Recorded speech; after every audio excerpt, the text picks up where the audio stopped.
Good evening, everyone, from a very chilly Toyota Stadium. What is the weather doing, Colin? I have absolutely no idea, Holly. It actually snowed today. It properly snowed. It's crazy. We have a word for this back in Scotland. It's chilly Baltic. It is chilly Baltic right now. However, you did mention we had snow today. We had clear blue skies this morning. We had extreme dark clouds this afternoon. There's been a little bit of everything. A little bit of rain as well. Oh. Everything. Yeah, it's all just been sent to test us out here today, hasn't it? It has indeed. And we've seen a little bit of everything on the stages as well. What about this evening? We have a little chat through today's events by team. I think that's a very good idea, Holly. Starting with Toyota. Not a bad idea, seeing as they're sitting 1, 2, 3. They are indeed. So let's start with Evans, sitting number one for the entire day. You know what? Sometimes days like this can be difficult. You go into the Saturday of a World Rally Championship event, you have a lead that's close on 2 minutes. How do you approach it? How do you go about it? You know, mentally, strategically, it isn't easy. These drivers are finely tuned, finely honed athletes, and they have one purpose, and that is to win.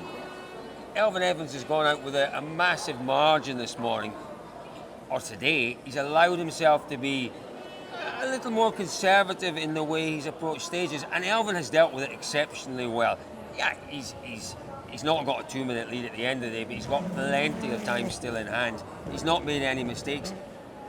He could have been caught out by that weather change when the snow came, but he dealt with that as well. Evans has been enormously impressive. He was the most impressive driver by a long way yesterday. And, you know, he's used all of that time that he earned yesterday, he's used it very, very wisely today.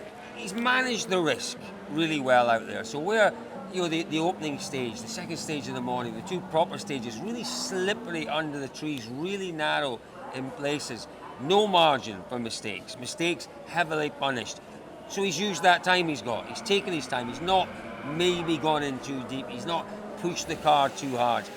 But as you say, on the little stages where there's more room, he's been able to enjoy himself. He's showed his pace. It feels like you have to go so slow to be safe. So the reality is you can't really be extra safe. There's always an element of risk. It's just trying to manage it. Stage 14, when that weather came down, you must have thought, oh my goodness me, someone is trying to stop me here. Yeah. I saw a few drops coming to the windscreen on the start line already, and we knew that there was rain in the area, let's say, and it was coming far earlier than it was meant to. 84 kilometres tomorrow. It's one of the biggest Sundays we've had in a very long time. Your tyre choice could still play a part in the outcome of this event. Yeah, definitely the tyre choice can make a big difference, and of course what the weather does, so let's wait and see. Another driver that hasn't made much in the way of mistakes today, our second position driver at the moment, Sébastien Ogier. Yeah, Ogier against, I suppose you would say, Rovanperä was maybe a battle we were looking forward to, but it was never going to be an intense battle. They're too intelligent than that, those two drivers. What happens when you get teammates battling each other? Well, sometimes it all goes disastrously wrong. And, you know, Toyota will tell us no team orders, there never are, and there aren't in the team, but the drivers themselves aren't silly. They're not silly.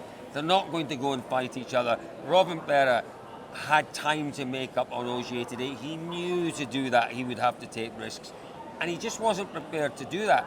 Not for his own sake, I think, but for the sake of the team. Yeah. You know, the most experienced driver is Ogier. He knows how to get through the stages. Rovanperä's done the hard work already this year. Yeah. He's won the title. He's helped them win the manufacturer's title. He wasn't going to do anything silly out there today. I think both Ogier and Rovanperä have again managed the risk, because we talked about it with Elfyn. The conditions have been a little unpredictable. You know, even if it stayed dry, the opening stage was dry, opening two stages dryish, but under the trees there was a lot of jeopardy. It was very slippery in places. So, you know, Rovanperä, Ogier, on the face of it, there might have been a battle, but there wasn't really, was there? They just drove as professionally as you would expect them to. Did you see an opportunity this morning to take that second place? If you look at my times, no. For sure, I knew that if we start to fight with Seb, we have to take a lot of risk on this condition, and I know we could have been maybe close to him, but to catch it I think, quite tricky and probably not happening. So just too much risk for nothing. Far from over because it's long tomorrow. For Sunday, it's quite a lot of kilometers, and weather was supposed to be better, but actually it's not that clear at the moment, and it should be very cold in the mornings. It means we had a bit of snow today. Who knows what's going to happen tomorrow morning? And but we have to anyway wait and see when we wake up tomorrow morning and try to make a clever tire choice one more time. Try to make it through and watch Taka flying like he was doing today. It's good that you mentioned because it's quite amazing the time he was doing all the day, and with his consistency, something we haven't seen from him ever. So we need to make the hats off for Taka. Well done.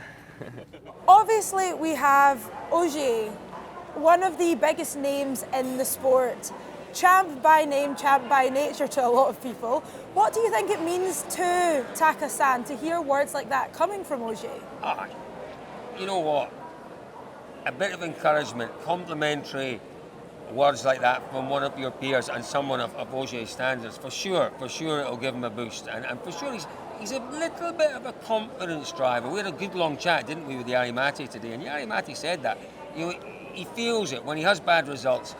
It can knock his confidence. And there are some drivers that don't care. They've got so much self-belief, they can crash 3, 4, 5 times in a row, but they still know they're the best.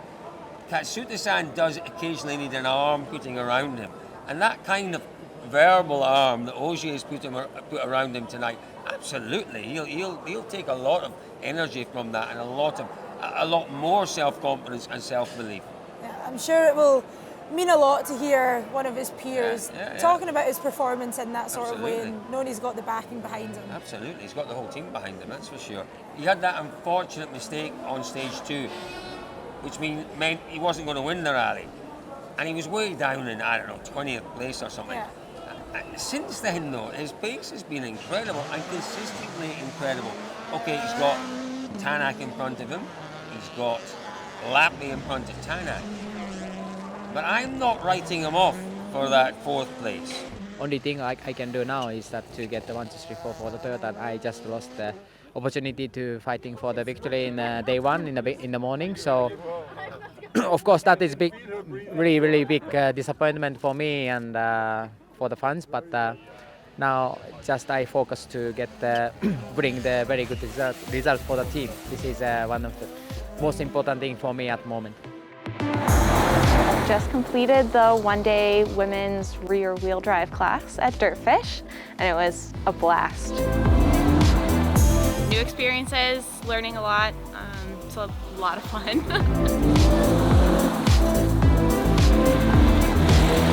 All the enthusiasm from all the women. I felt a lot more comfortable in the car and got a lot more out of the class. And I think everyone should do it.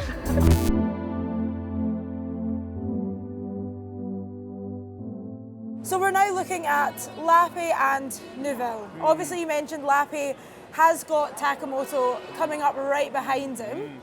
What do you think he'll be thinking going into the last day of the rally tomorrow? Lappi won't change his approach. I really don't think he will. I think Lappi's had such a difficult run of form recently. He's got to finish for his own self-confidence. We talked about Katsuta-san being a confidence driver. In some ways, Lappi is maybe not on the same level in terms of confidence, requiring confidence. But any driver that's gone through a run of difficult rallies, they want to end it as soon as possible. And that's what Lappi's looking at here this weekend. It's been a decent performance from him so far. Not maybe quite the pace he wanted to show, but a decent performance from Lappi.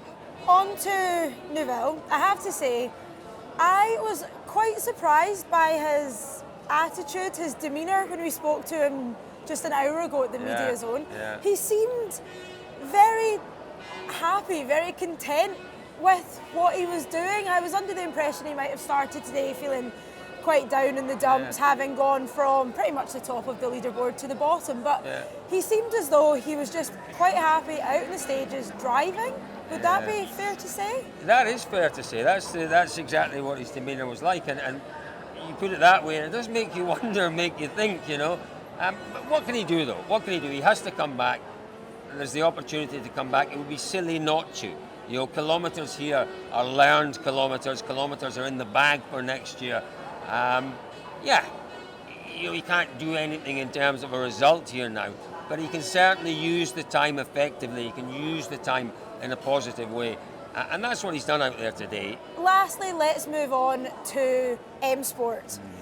The lone wolf, that is Oit Tanak. Oh, the lone wolf. Sometimes you feel like you're being hunted by a wolf with Oit at times, don't you? Do you know, they had an opportunity here, they really did, because what Oit has told us consistently throughout the year is, in terms of ultimate performance, the car maybe isn't quite there. But where we get to rallies where it's not all about the performance, he's got a chance.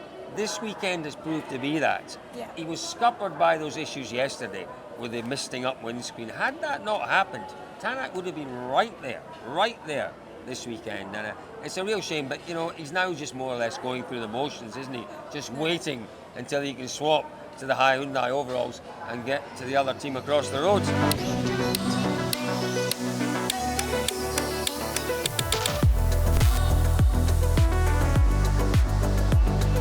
Dirtfish Live Center. Dirtfish Live Center. Dirtfish Live Center. Dirtfish Live Center. Dirtfish Live Center. Dirtfish Live Center. Dirtfish Live Center.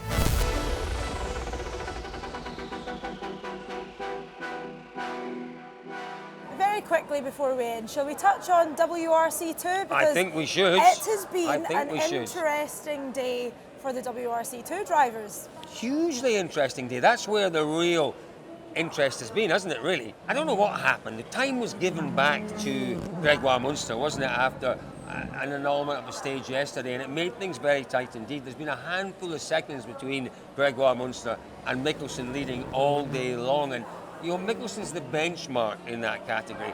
He is the 3 times rally winner, I think it is. Is it 3 or 4 times? I can't remember. He really is. He's the champion. And Munster is the young pretender, if you like. He's coming through. He's had 2 rallies in a Rally 1 car. It's helped his driving style. The Fiesta has come on tremendously this year. And we're enjoying that battle between Mikkelsen, Munster, the Skoda, the Fiesta. And it will go down to the wire tomorrow, I'm sure of that. So tomorrow, we've got much more action to come. Many more stage miles, maybe some more snow in the forecast. Who knows? Who can say? Snowball fight? I mean, it would be rude not to. Would be rude not to. It would be very interesting if we got enough snow for a snowball fight, I have to say. But yes, we will obviously keep you up to date on everything as it happens on the Dirtfish Live Centre for the last time in 2023.